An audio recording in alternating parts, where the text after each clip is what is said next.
So this is the second class of electrostatic. Then इस class में हम लोग आप लोगों का सिलेबस का पार्ट कवर करेंगे. Statement and explanation of Coulomb's law, definition of unit charge, then absolute and relative permittivity and its definition, relation and units. तो हम लोग इस क्लास में सीरियली जाएंगे कूलॉम्स लॉ इन इलेक्ट्रोस्टैटिक, जिसका हम लोग सिर्फ स्केलर फॉर्म पढ़ेंगे क्योंकि वेक्टर फॉर्म आपके सिलेबस में नहीं है. देन उसके बाद हम लोग आएंगे value of beta. From the Coulomb's law हम लोगों को एक टर्म मिलेगा beta, that is the proportionality constant. उसका वैल्यू हम लोग देखेंगे in CGS and SI. Then unit of epsilon naught जो होता है absolute permittivity in free space, then उसका dimension, then dielectric constant, then unit charge. ठीक है, तो क्लास स्टार्ट करते हैं. देन फर्स्ट आता है इस क्लास में आप लोगों का कूलॉम्स लॉ इन इलेक्ट्रोस्टैटिक. तो हम लोग इस लॉ में जनरली क्या देखते हैं, interaction of two point charges. हमेशा आप लोगों को याद रखना पड़ेगा कि the Coulomb's law only deals with the point charges. ठीक है ना. तो एक्चुअली हम लोग प्रीवियस क्लासेस में क्या पढ़ चुके हैं कि similar charges will repel each other and opposite charges will attract each other. ठीक है, लेकिन हम लोगों को ये नहीं पता है कि वो with how much amount it is attracting और इट इज रिपेलिंग. ठीक है, तो वो जो अमाउंट ऑफ फोर्स है हम लोग पढ़ेंगे कूलॉम्स लॉ इन इलेक्ट्रोस्टैटिक में, है ना. अच्छा, तो आप लोगों को पहले से ही पता है कोई भी चार्ज पार्टिकल अगर है then it will generate some electric field around them, है ना. वो अपने चारों तरफ एक इलेक्ट्रिक फील्ड जनरेट करता है. जैसे कि आप लोग जैसे देखे हो कि if charge particles are moving in a constant velocity, then वो क्या क्रिएट करता है, एक इलेक्ट्रिक फील्ड क्रिएट करता है और मैग्नेटिक फील्ड क्रिएट करता है. देन अगर वो एक्सेलरेटेड मोशन में मूव कर रहा है तो वो क्या क्रिएट करता है, वो इलेक्ट्रिक फील्ड जनरेट करता है, देन मैग्नेटिक फील्ड जनरेट करता है, and EM waves that is electromagnetic waves वो लोग जनरेट करता है. That means every charge particle has some field. अब वो अगर एक चार्ज पार्टिकल के अराउंड कुछ फील्ड क्रिएट हो रहा है तो वो अपने पास बैठे हुए या फिर अपने पास जो भी चार्ज पार्टिकल्स होगा उसका फील्ड दूसरे चार्ज पार्टिकल के फील्ड को अफेक्ट करेगा, है ना. आइदर इट विल रिपेल और it will attract each other. तो वो अफेक्ट इलेक्ट्रिक फील्ड की वजह से वहाँ पर जो फोर्स एक्ट हो रहा है और the amount of force which is acting on each other, ठीक है ना, और the mutual force acting on each other, that thing we can find out from Coulomb's law. ठीक है, तो कूलॉम्स लॉ का डेफिनेशन क्या बताता है कि it states that the electrostatic force of attraction और repulsion between the two charge body is directly proportional to the product of charges and inversely as the square of the distance between the two bodies. तो जितना force है, the force of repulsion और force of attraction, वो directly proportional क्या होता है, product of the two charges and inversely proportional to the square of the distance between them. यहाँ पर हम लोग और एक चीज़ बोल सकते हैं कि the magnitude of force of attraction और repulsion is directly proportional to the magnitude of the product of two charges. मैंने यहाँ पर मैग्नीट्यूड नहीं दिया है क्योंकि मैंने पहले से ही बोल चुकी हूँ कि it is in scalar form. तो आप लोग को ये समझ में आ जाना चाहिए कि it is the product of the magnitude of the charges and it is the magnitude of the force. ठीक है ना. अब देखो F is inversely proportional to the square of the distance. अब इस इक्वेशन को या फिर इस रिलेशन को देख के आप लोगों को कुछ याद आ रहा है जो कि हमने ग्रेविटेशन में पढ़ा था.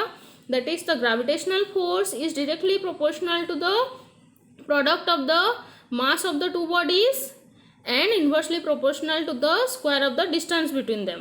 तो जो ग्रेविटेशनल फोर्स का जो इक्वेशन था वो सिमिलर है इस इक्वेशन की तरह, है ना. तो मैंने वहाँ पर क्या बोला था, gravitational force is a central force. ठीक है ना. तो हम लोग यहाँ पर भी ये बोल सकते हैं कि the electrostatic force is also a central force. अब now what is a central force, central force क्या है. वहाँ पर जैसे हमने ग्रेविटेशन में देखा था कि दो बॉडीज थे, है ना, तो दो बॉडीज के सेंटर को ज्वाइन करता हुआ line, the shortest line joining the centres, है ना, उस लाइन पे और अलोंग दैट लाइन वहाँ पर वो ग्रेविटेशनल फोर्स एक्ट कर रहा था, है ना। तो the line so the force acting along the line joining the center of the two bodies is called central force। यहाँ पर भी क्या हो रहा है, यहाँ पर भी वही ही हो रहा है कि the force or the electrostatic force acting between two charges is acting along the line joining the two charges। हमेशा याद रखना the shortest line joining the two charges, ठीक है ना। तो आप लोगों को ये पता चल गया यहाँ पर कि the force or the electrostatic force is a central force and it is acting along the line joining the two point charges, ठीक है, ये दो पॉइंट क्लियर है। देन उसके बाद हम लोग आते हैं यहाँ पर इस रिलेशन में। तो इस दोनों रिलेशन को कंबाइन करके मैं क्या लिख सकती हूँ, F is directly proportional to Q1 Q2 by are square, ठीक है। और मैंने पहले ही बोल चुका है तुम्हारे प्रीवियस क्लासेस में, मैंने ऑलरेडी बोल दिया था कि इफ समथिंग इज प्रोपोर्शनल, ठीक है, तो तुम लोगों को ये इक्वल करने के लिए you have to introduce a proportionality constant. So let we have taken a proportionality constant here that is as beta. So F equal to beta Q1 Q2 by are square. So here मैंने यहाँ पर जैसे लिखा हुआ है beta is the proportionality constant and it also depends on the nature of the medium in which it is placed। now ये जो beta जो डिपेंड करता है नेचर ऑफ द मीडियम पे, ठीक है ना, ये कैसे डिपेंड करता है हम लोग जब परमिटिविटी पढ़ेंगे तब मैं इसको आपको एक्सप्लेन करूँगी, ठीक है। तो so this is the Coulomb's law in electrostatic, ठीक है। नेक्स्ट चलते हैं।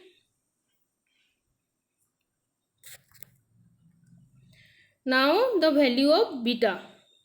सो हम लोग दो पार्ट में इसको हम लोग पढ़ेंगे, that is in CGS and in SI, क्योंकि CGS में बीटा का वैल्यू अलग होता है एंड इन SI बीटा का वैल्यू अलग होता है, ठीक है। तो CGS में बीटा का वैल्यू होता है 1/k, that is where k is the dielectric constant of the medium, ठीक है। और k का वैल्यू भी डिपेंड करता है मीडियम के ऊपर, that will vary for the vacuum, that will vary for the solids and that will vary for the liquid medium, ठीक है ना। तो हाँ, जनरली यहाँ पर एक्सपेरिमेंटली ये देखा गया है कि the value of dielectric constant for vacuum is 1। सो और एनी मीडियम के लिए हम लोग 1/k ले लेते हैं, ठीक है।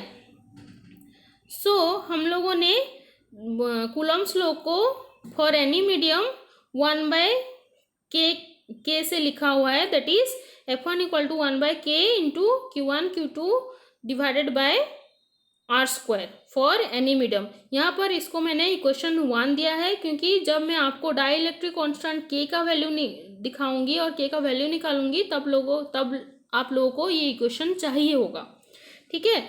देन उसके बाद इन फ्री स्पेस F2 का वैल्यू क्या होता है Q1 Q2 by are square. सो ये क्लियर है। देन SI में आते हैं। SI में बीटा का वैल्यू क्या है, बीटा इक्वल टू 1/4πε0 r। अब यहाँ पर व्हाट इज ε0 एंड ε, यहाँ पर है where ε0 is permittivity of free space और vacuum and ε0 is permittivity of free space or vacuum, then εr is relative permittivity of the given medium, ठीक है। अच्छा, तो एक्चुअली परमिटिविटी क्या है ना। परमिटिविटी का मतलब है कि जहाँ पर इलेक्ट्रिक फील्ड एक मीडियम को कितना पेनिट्रेट करके और कितना इजीली वहाँ से जा पा रहा है, ठीक है। that is the thing that is shown by the permittivity, ठीक है। तो हम लोग यहाँ पर बोल सकते हैं permittivity of any medium is the capability of an electric field to diffuse through or to penetrate something, मतलब इलेक्ट्रिक फील्ड कितना इजीली एक मीडियम को पेनिट्रेट करके जा रहा है, that is explain by the permittivity. तो यहाँ पर हम लोग और एक रिलेशन, यहाँ पर हम लोग क्या देखे हैं कि बीटा इक्वल टू 1/4πε0। अगर हम लोग जैसे फोर्स में देखेंगे, ठीक है, तो फोर्स में हम लोग जैसे देखेंगे यहाँ पर कि epsilon naught is inversely proportional to the force. तो हम लोग यहाँ इस रिलेशन से और यहाँ से हम लोग क्या बोल सकते हैं कि इलेक्ट्रोस्टैटिक फोर्स है ना is more when the permittivity is less, है ना। एक मीडियम का अगर परमिटिविटी ज़्यादा हो गया तो वहाँ पर इलेक्ट्रोस्टैटिक फोर्स क्या होगा, कम लगेगा, ठीक है, वो तो ठीक है। देन हम यहाँ पर कॉन्सेप्ट में आते हैं। तो हम लोग इस epsilon the permittivity of free space and relative permittivity of a given medium को मल्टीप्लाई करके एक सिंगल टर्म में डिफाइन करते हैं, that is beta equal to 1/4πε, और epsilon is the product of the permittivity of free space and relative permittivity of the given medium. तो यहाँ पर आप लोगों का रिलेटिव परमिटिविटी का हम लोग डेफिनेशन निकाल सकते हैं। So epsilon r equal to epsilon divided by epsilon naught, that is relative. तो डेफिनेशन की हम लोग इस रिलेशन से हम लोग देख सकते हैं, और हम लोग डायरेक्टली ही अगर इस रिलेशन, ये वाला रिलेशन अगर आप लोगों को याद है तो आप लोग इसका डेफिनेशन आराम से निकाल सकते हो, that is relative permittivity of a medium is defined as the ratio between the absolute permittivity of the medium and the absolute permittivity of the free space, ठीक है। तो यहाँ पर देन वो जो absolute permittivity of free space को experimentally देखा गया है, उसका वैल्यू है 8.854 into 10⁻⁻12 coulomb square newton inverse metre to the power -2, ठीक है। सो इसको अगर हम लोग पुट करेंगे 1/4πε0 में, तो आप लोगों को वैल्यू आ जाएगा 8.98988 into 10⁹ newton metre square per coulomb square, that is equivalent to 9 into 10⁹ newton metre square per coulomb square. तो हम लोग इस वैल्यू को पुट करके, ठीक है ना, इसका एक वैक्यूम मीडियम में एंड फॉर एनी मीडियम हम लोग इसका वैल्यू निकालेंगे। अब देखिए वैक्यूम में क्या होता है, the value of epsilon naught and epsilon R, ठीक है, दैट इज 1। सो यहाँ पर फॉर एनी मीडियम हम लोग एप्सिलॉन आर को यहाँ पर लेंगे, ये वाला। Then for the vacuum medium हम लोग यहाँ पर एप्सिलॉन आर को ले जाएंगे 1। सो यहाँ पर F1 का वैल्यू आ गया 1/4π epsilon naught into epsilon r Q1 Q2 by are square. So epsilon 1/4π epsilon naught का वैल्यू यहाँ पर हमने गिवन है, तो आप लोगों का इक्वेशन आ गया दिस वन, ठीक है। मैंने इसको इक्वेशन 3 एंड इक्वेशन 4 ले लिया है, क्योंकि मैं बोल चुकी हूँ कि मुझे बाद में ये चाहिए होगा, ठीक है। तो नेक्स्ट स्लाइड पे जाते हैं, ठीक है। तो प्रीवियस जो स्लाइड से आप लोगों ने देखा atom epsilon naught, that is the absolute permittivity of free space. अब इसका यूनिट एंड उसका डायमेंशन क्या होगा, ठीक है। इसमें तो ऑलरेडी आप लोगों को यूनिट ये यहाँ पर लिख दिया है, लेकिन ये यूनिट कैसे आया, ठीक है, आप लोगों को उसका जब आप लोग इसका यूनिट स्टडी करोगे तब आपको वो मिल जाएगा, ठीक है। सो इस स्लाइड में हमने देखा है जैसे कूलॉम्स लॉ के अकॉर्डिंग ये क्या था 1/4π epsilon naught Q1 Q2 by are square. तो एप्सिलॉन नॉट निकाल सकते हैं इसमें से 1/4π Q1 Q2 by F into r square. तो SI में आप लोग पढ़ चुके हो कि चार्ज का यूनिट क्या होता है, कूलॉम में होता है, and force is in newton and R is in metre. तो यहाँ पर आप लोग निकाल सकते हो कि एप्सिलॉन नॉट का यूनिट डायरेक्टली हम लोग क्या लिख सकते हैं, coulomb into coulomb divided by newton into metre square, that is coulomb square newton inverse and metre to the power -2। So तो हम लोग इसका यूनिट आप लोगों को पता चल गया, ठीक है। देन हम लोग नेक्स्ट स्लाइड में जाते हैं। सो नेक्स्ट स्लाइड में क्या है, नेक्स्ट स्लाइड में है कि इसका डायमेंशन। तो आप लोगों को पता है चार्ज का डायमेंशन, ठीक है ना, that is A1 and T, charge का डायमेंशनल फॉर्मूला आपको पता है, दैट इज A1 T1। यहाँ पर चार्ज का स्क्वायर है, so this one is square. Force का आप लोगों को पता है M1 L1 T⁻², और इसका कोई भी स्क्वायर या नहीं है, ये एक ही वन ऑर्डर पे है, so we have written this like this. Then L² that is for the distance square.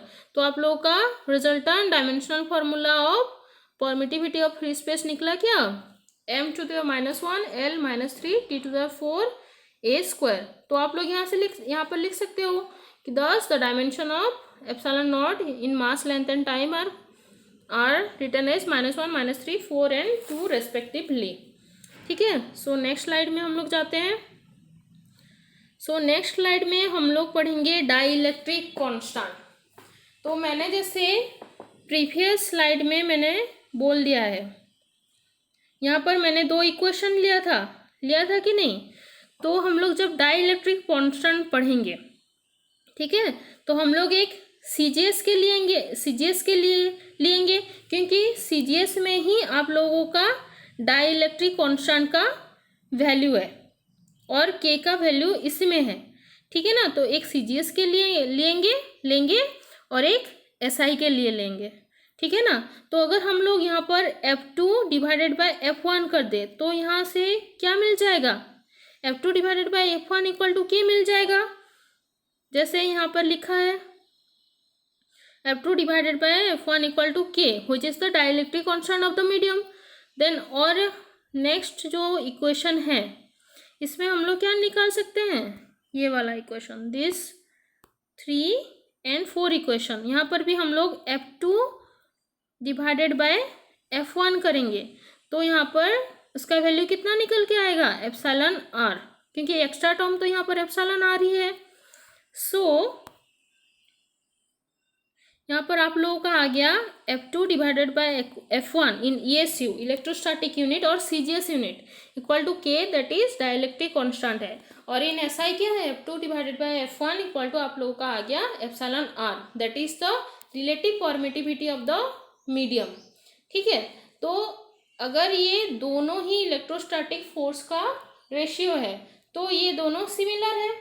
सो इसको मैं क्या लिख सकती हूँ, hence K equal to εr।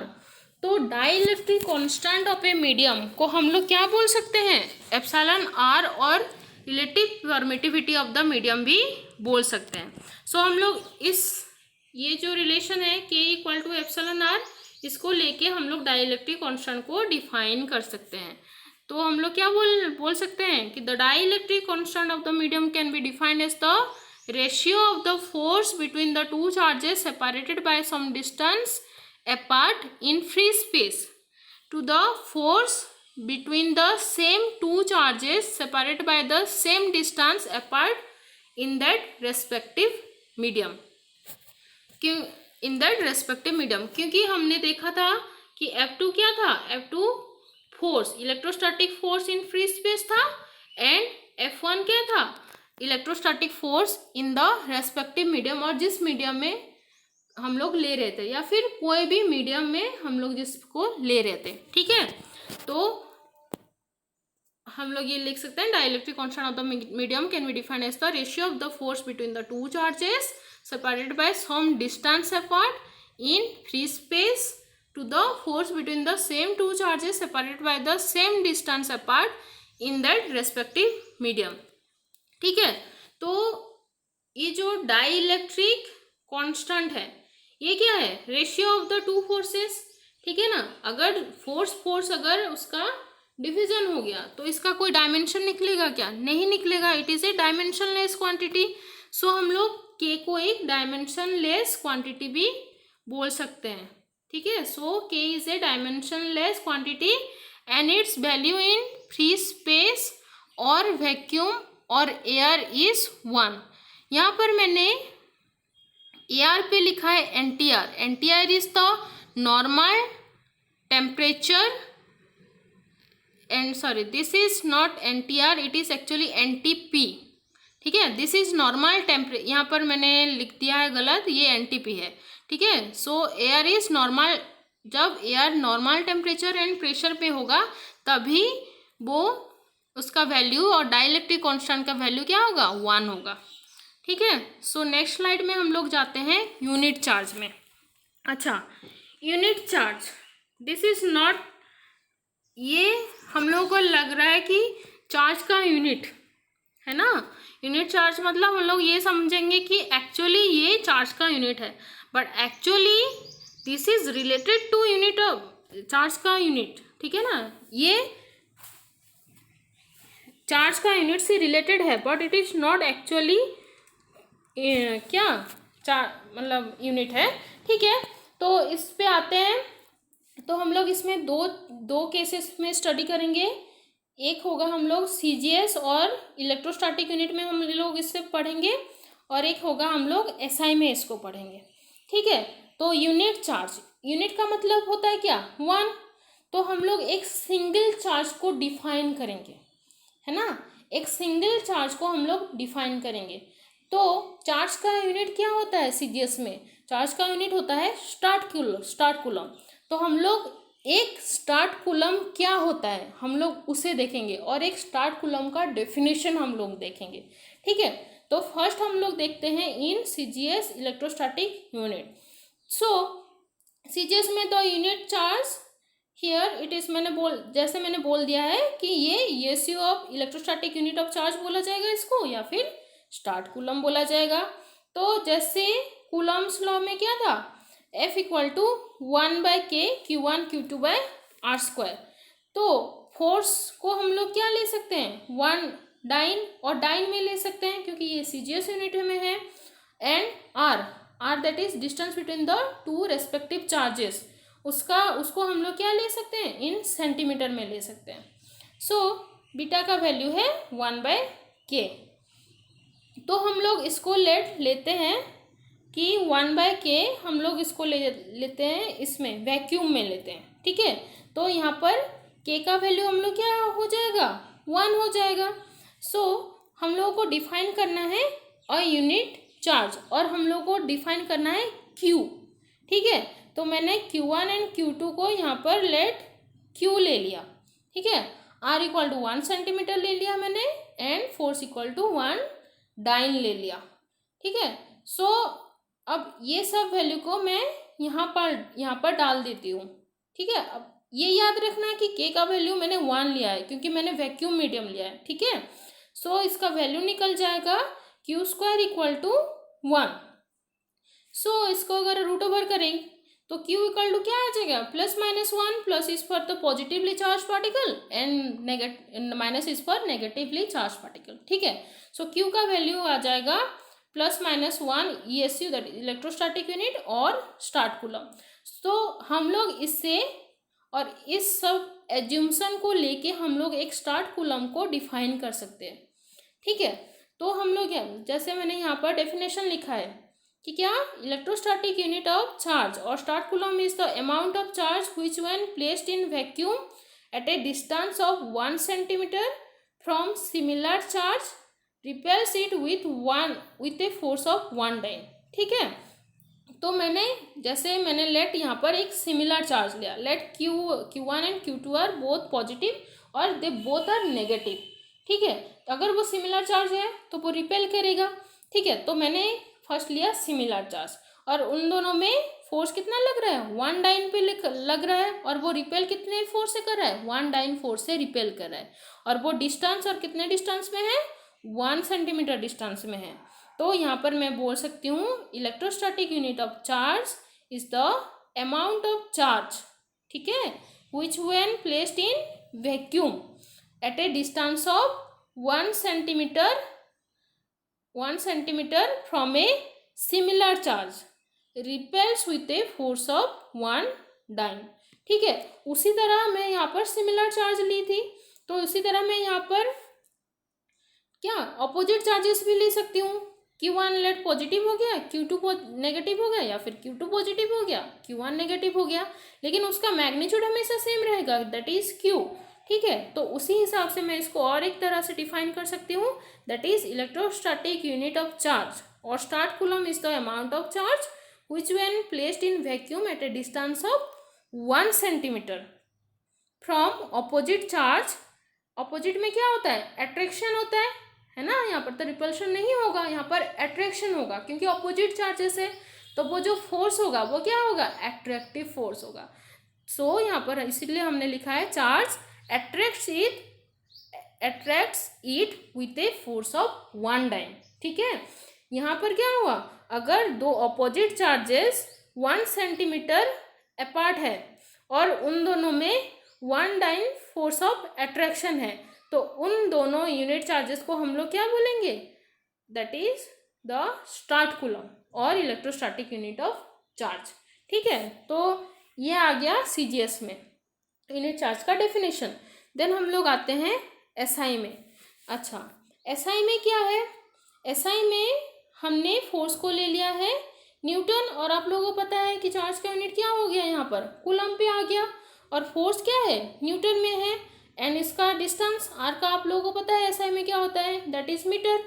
Then SI में हमने क्या देखा था, बीटा इक्वल टू 1/4πε0 था, एंड के का वैल्यू यहाँ पर क्या था, K equal to 9 × 10⁹ newton metre square.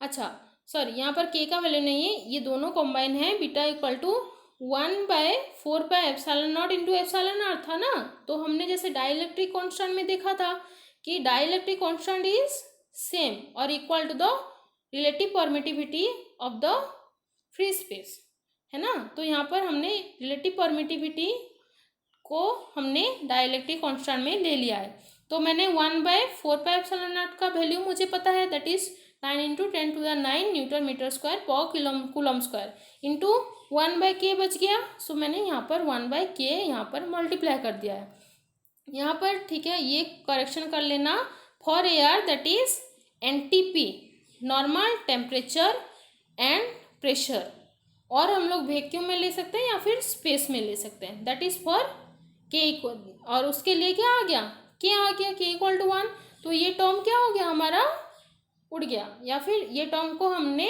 1/1 करके उसको कट कर दिया।